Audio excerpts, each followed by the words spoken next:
Welcome to This Week from Blue Mountain Broadcasting. I'm so glad that you've tuned in today. I'm your host, Lynelle Ellis, the president of Blue Mountain Broadcasting Association. And on today's show, we are going to be talking about fire safety in the springtime. And my guest will be John Boose, fire marshal for the city of College Place. Really looking forward to that conversation. I think it will be very important and helpful. And also, I have some exciting things to share with you during our station news segment at the end of the program, so stay tuned for that. Let's start with our devotional thought. Have you ever had a teenage child walk up to you and be particularly pleasant or offer to do a chore for you? It's really easy for a parent in that situation to think, I wonder what this kid wants. Is this child being so nice to me because they want something? You may have even said to your child, okay, what do you want? And the other day, I read a similar experience in the Bible between young King Solomon and God. Now here's the passage from 2 Chronicles chapter 1. Solomon called together all the leaders of Israel, the generals and captains of the army, the judges, and all the political and clan leaders. Then he led the entire assembly to the place of worship in Gibeon, for God's tabernacle was located there. This was the tabernacle that Moses, the Lord's servant, had made in the wilderness.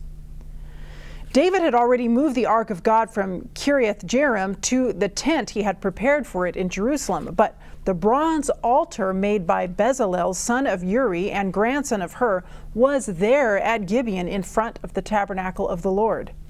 So Solomon and the people gathered in front of it to consult the Lord. There, in front of the tabernacle, Solomon went up to the bronze altar in the Lord's presence and sacrificed 1,000 burnt offerings on it. That night, God appeared to Solomon and said, "What do you want?" Now let's pause right there for a moment.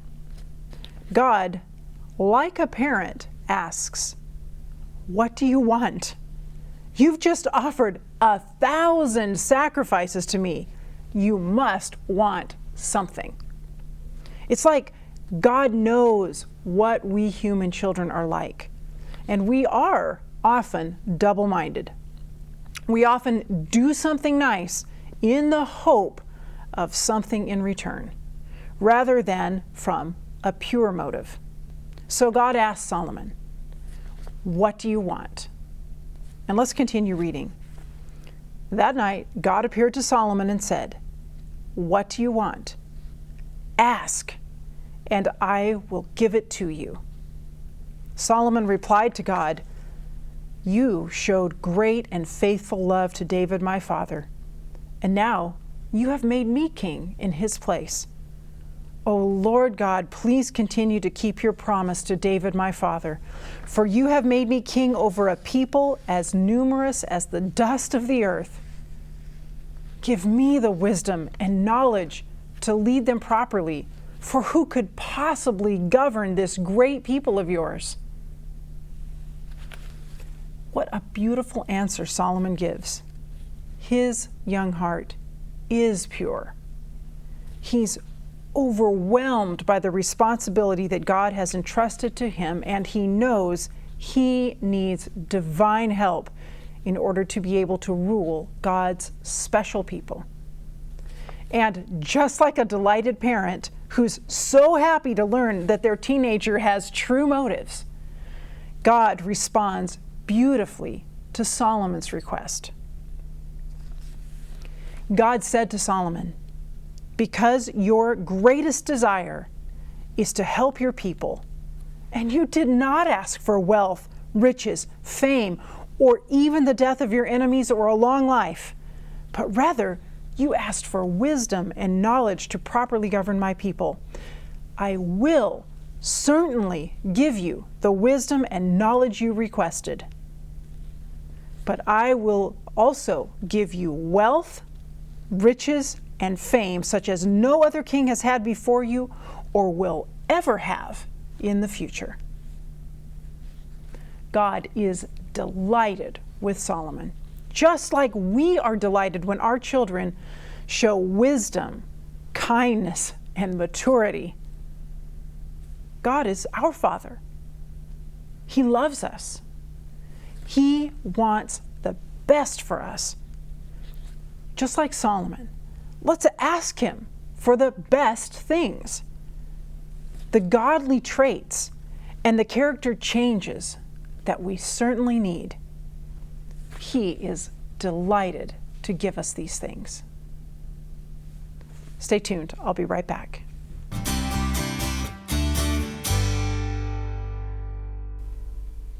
Welcome back. Joining me now is John Boose, Fire Marshal for the City of College Place Fire Department. And John, it is great to have you on the program today. Thank you, Lynelle. Glad to be here.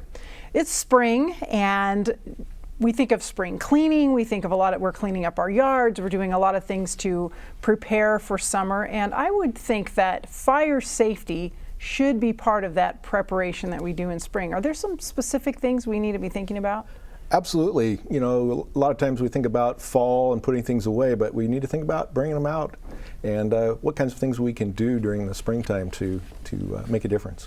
So there's probably some basic stuff like smoke detectors in our house. What do we need to be thinking about? Absolutely. You know, twice a year we should think about changing the batteries in our smoke detectors and our carbon monoxide detectors, but we also need to look at them and be cleaning them. Vacuum is a great way to do that, and that should be done more often than twice a year, but let's do it. I'll start now in spring. If I haven't done it at all, I better do it. Absolutely. And, right now I'm thinking, should be done more than twice a year. I don't even know the last time I did, so definitely time for me to get out the vacuum and do a little cleaning on all of those. Sure. And there are a few throughout the house. So you don't want to forget about some either. Nope. Okay. Now, what about other safety devices that we might have in our house, fire extinguishers, that sort of thing? Yep. Time for checking your fire extinguishers. Great time to do it. They need to be annually inspected, and you can take a look at them monthly and make sure that they're still charged and that they haven't been messed with or put in a different location. That you even know where they are. Yeah, you want to make sure they're in the right spot. If you hide them well enough, you won't find them in an emergency. True. So when you say inspected, is that an inspection that an individual does, or do we need to have a professional look at them? Well, there is one local company here in town that does do that, and they will, I guess, service them and inspect them, make sure they're ready to go on an annual basis. In a commercial structure, you're required to do that. At home, it's still a good idea. Okay. And what about some of the appliances that we have inside our homes? Are any of those potentially fire hazards? Well, you know, a lot of our fires do start on the top of a stove. So make sure, you know, you keep your area cleared and clean, that you don't have combustibles very close to the burners and so forth. That's a big one. Okay. This time of year, people are starting to do some of their cooking outdoors on barbecues. Mm-hmm. Barbecues tend to get laden with grease and can have fires that'll spread external there. With our propane-powered barbecues, we want to make sure that all of the hoses are in good shape and connected. We get leaks, and that can contribute to a fire as well. Okay. And if you're going to have a briquette-fired barbecue, make sure you dispose of them properly. What's the proper way to dispose of them? Make sure they're dead out, for starters. Okay. Whether you use water to assist that, obviously you wouldn't want to do that inside your barbecue probably. But don't think when you're done cooking it's the right time to go and put them in your garbage can, because you will likely have a fire. Mm-hmm. They can stay hot for hours, even days after the barbecue's out. Okay, so best to probably leave them in the barbecue for an extended period of time. Leave them in the barbecue until they are cool. And if they're cool enough that you can touch and hold them with your hand and you don't feel any heat, they're probably out. Okay, good. I was thinking about another appliance too that I rarely clean, and that would be my dryer, my clothes dryer. Do we need to be worried about all that lint? I've actually used lint as fire starter when camping, so I know it can ignite pretty That's always nicely. a challenge. People are usually pretty good about cleaning out the it's not a vent, but the screen, that screen that you inside, yes. so that it functions more efficiently. But we often forget to clean out the hose that's connected to the back of the dryer, the vent hose, and that will fill up with the dust from the lint from the clothing, and it is readily accessible for any spark, any heat that comes along, and we do have fire in those. One thing you might want to consider doing, if you do have the old-fashioned style duct hose, which is made out of vinyl instead of the metal alternative, you may want to consider replacing that with the metal. That way, if there is a fire inside of it, it'll be contained inside of it. So that's the purpose for the metal. Yes. Yep. Keep the fire in there. Well, yeah, it did come to my attention just how flammable that little stuff is that collects over time when I pulled some out and stuffed it in a little container and just took it with me camping. Yeah. Well, in fact, teaching kids how to build campfires. Yeah, we use lint from dryers, sometimes even pocket lint, to show them how well that works. So. Yeah, so if it's effective there, it's dangerous at your house. Yes. What about the outside of our house? So I know this time of year we're getting a lot of the, it's not the leaves from fall so much, at least hopefully we have those cleaned out already, maybe we don't. But also we're getting all from the maple trees around, we're getting all those little, I call them helicopters, but the seed pods. Yeah, this is a great time of year, whether they're your leaves and pine needles or your neighbor's leaves and pine needles that have found their way to your yard, we need to get rid of them because they are very receptive to fire. If you have pine needles or leaves that need to be cleaned out of your gutters or out from under decks or in vents, make sure they're gone. They are a hazard, especially as we get closer to wildfire season. Those are things that we do when we're prepping buildings during a wildfire. You would want to consider making sure that your choices in landscaping are well maintained. I can think of arborvitae as an example. Yes. If it's not well maintained, it is a significant fire hazard. All of the dead needles that are inside the bush and at the base of the bush, highly receptive to any form of heat. So clearing those out. And that particular bush just keeps growing more green on the outside, so it might be easy not to notice that you really need to do some maintenance on them. Correct, yeah, and it takes a lot. And keep them well watered because they do dry out. This is very real to me because we had a fire in our neighborhood 4th of July weekend last year related to that particular shrub. Well, it was an especially dry year last year, and we had a lot more people maybe celebrating the 4th of July from their homes instead of going to a larger event because they may or may not have been available. And so, yeah, there were more occurrences last year than usual. So just important to really keep your landscaping maintained as well. Absolutely. Getting all of the stuff. Now, it's okay to have arborvitae as a plant if you're maintaining it well in your yard? Yes, yeah. Just remember that even green, it is susceptible to fire. Not nearly so as it is when it's dead and dry. Yes. And we talked about barbecues. We just talked about 4th of July, so maybe you could say a little more about fireworks and fire safety related to fireworks. Sure. Well, there's a lot of common sense fire safety, fireworks. You'll see a lot of PSAs about that time of year, but some things to think about. To legally purchase fireworks, you need to be 16 years of age in Washington State, and in College Place especially. You would want to set those fireworks off under adult supervision. And I like to add one thing to that is sober adult supervision. That makes a huge difference. Yes. We need our judgment intact. Yes. Remember that it's not legal to light fireworks inside of one of the city's parks without written permission from the chief, fire chief that is, and it's not legal to set them off on public ground unless you have permission from the city council. Yes. And it's never legal to set it off from the property of another unless you have their permission. So, is public ground the street in front of your house? Street in front of your house. So it's not legal? Technically, no. A lot of folks do, and that may be actually a safer location than your backyard, depending on what your backyard looks like. But technically, it's not legal. And if you're a good steward of your street when you're done and clean it up, probably not much will be said. But please do clean up after yourselves. Yeah, thank you for saying that because I've been a neighbor to a kind of a mess a few times. So very typical. Yes. So fireworks safety, an adult there, anything else, like if there's certain types of fireworks that are more dangerous than others that we want to be really careful if we're near shrubbery, for instance? Yeah, any firework that shoots sparks or flies through the air has a potential to get into an area where there's receptive fuels. So you want to be extra careful with those. Any of the fireworks that are sold at a fireworks stand here in College Place are going to meet the state standards for safety. Yes. So probably better there. Sometimes you can go other locations and you'll find fireworks that are not legal in the state of Washington. Mm-hmm. And what about our lawns? Because at least I have noticed as spring has arrived that my lawn is growing incredibly fast. Like I like to think that you don't need to mow your lawn more than once a week, but just the last few days I'm looking at my lawn going, wow, it can sure grow fast. Sometimes springtime it's more than once a week. The city's ordinance states that you need to keep your lawn mowed to less than 6 inches and that it needs to be watered so it's not dry and dead. Mm-hmm. So good things to remember. Most folks, they mow their lawn a lot closer than that, but that's kind of a minimum standard.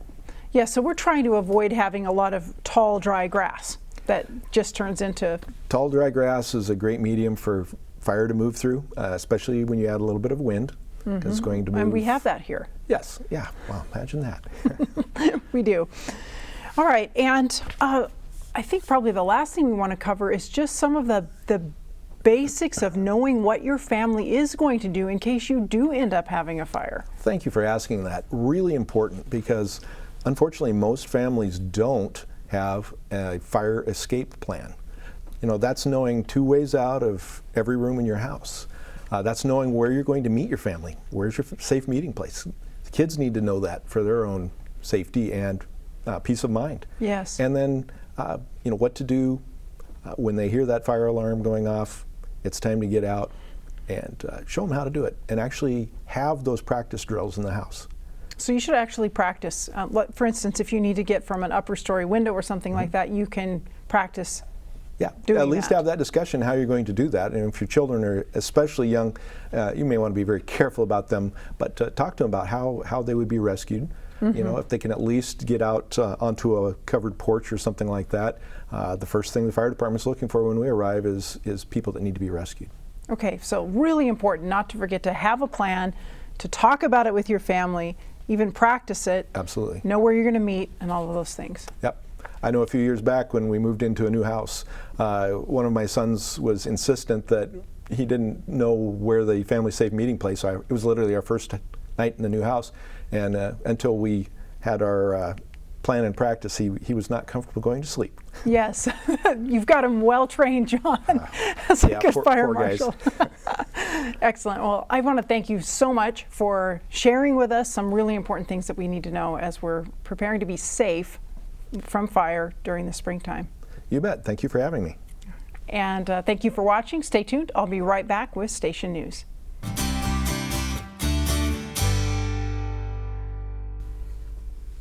Welcome back. It's time for Station News. And we have a couple of new people joining our team at Blue Mountain Television. And we are really excited to let you know that Pastors John and Ruby Stafford are going to be joining the Blue Mountain Television team as our chaplains to help us minister to our viewers. We often have requests that come into the station with people who have needs, prayer needs, but often more and beyond that. They need help in some way, or they need a visitor. They have something that they need to talk over with someone else. And so we are so delighted to have John and Ruby volunteering as our chaplains at Blue Mountain Television.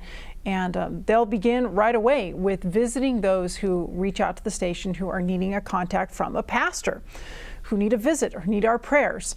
So welcome to John and Ruby Stafford. And then also I wanted to remind you about our gift catalog. We have had some gifts come in already. Some of the items in this gift catalog are fully funded right now. For instance, the teleprompters have been purchased, and we are we have the funds in hand to be able to purchase those. And also the audio mixer has been fully funded. So some of the items listed in the catalog have been spoken for, but there certainly are a number of other things in our gift catalog here that we are still needing. So it is definitely not too late to look through your catalog or to request one from the station at 529-9149 and look through the gift catalog to see what you can provide for our new facility on Wallula Avenue. So just a reminder, look through your gift catalog and let us know what you would like to do. And thank you to those of you who have already contributed some significant gifts toward the purchase of these things. Also, we have to let you know about some programming that's coming up. A couple of special events that as we approach summer, we traditionally think about some special things that happen on Blue Mountain Television. Graduations, camp meetings, that kind of thing. First of all, graduation. We have traditionally brought you Walla Walla University's graduation, the commencement event. And we will do that again this year. But it means 4 times as much work for our volunteers and crew here at Blue Mountain Television. So you might be keeping them in your prayers as well, because they are going to be having a really busy weekend coming up for graduation. We're going to have 4 graduation ceremonies because Walla Walla University needs to have 4 in order, even with holding the events outside, to be able to keep the crowd small enough to fit within safe COVID guidelines. So this is what we know about them. There's going to be a graduation event at 4 p.m. on Friday, June 11. This is going to be for graduates. That means people, not their undergraduate degrees, but people getting their master's degree at Walla Walla University. So all those master's students. So if you know somebody who's graduating at the master's level, that graduation is going to be at 4 p.m. on June 11. Then there are going to be 2 general graduations, and we don't yet know how those will be divided up, probably by major, but I can't tell you the specifics yet of which majors will be in which one, but there will be 2 general graduations for undergraduates. They'll both be on Sunday, June 13, one at 8:30 a.m., which is the traditional time, and then another at 5 p.m. So that'll be all undergraduates except nursing. Now, nursing will have its own graduation and pinning, and that will take place on Sunday, June 13 at 1 p.m. So all of these events are going to be brought to you from the Centennial Green here at Walla Walla University. Blue Mountain Television will be doing all the production for these 4 graduations, and we are delighted to be able to share that with you in the community. So if you have a graduate in any of those categories, nurse, undergraduate, or graduate, you will be able to see that graduation ceremony on Blue Mountain Television. And then the Upper Columbia Conference Camp Meeting, which is going to be virtual this year, from June 14 to 19, will be available on Blue Mountain Television. And here's some of the speakers. The main speakers for Monday and Wednesday will be Randy Maxwell, and you're familiar with him from Blue Mountain Television here. He was our guest not so long ago. And it's just going to be great to hear some more from him Monday through Wednesday. And then Thursday and Friday, Ron Halverson Jr. will be the speaker for camp meeting. And then on Saturday or Sabbath, John Friedman will be giving us the church service and the evening meeting. And he is the North Pacific Union Conference president. So all of these programs are going to be coming. The main programs will be at 7 p.m. in the evening, June 14 to 19. And just prior to that, at 6:30, there's going to be a children's program each evening brought to you by Rich Aguilera. So you want to keep that in mind for kids as well. And then on Sabbath, there'll be some additional programming. So there's going to be a Sabbath school program at 9 a.m. There's going to be a children's program at 10:30 a.m. and then the church service at 11, in addition to that evening schedule that I was just telling you about. So some exciting things coming up in June on Blue Mountain Television. Very special events, graduation and camp meeting. So be sure to mark your calendars for those and tune in. And also just keep in mind our very busy crew as they're bringing you those Walla Walla University graduations, and keep them in prayer. And speaking of prayer, invite your prayers on behalf of Blue Mountain Television all the time. Of course, your prayers for our ministry here are essential. And also your gifts that you give to the station, very, very important. The only reason we're still on the air and streaming and bringing you programming is because you care about it and you're supporting this ministry. Totally viewer supported. So we are very grateful for you, and ask that you will continue with your gifts and your prayers for the station. And I want to thank you for watching the show today. I'm glad you've been able to spend this time with me, and I will see you next time.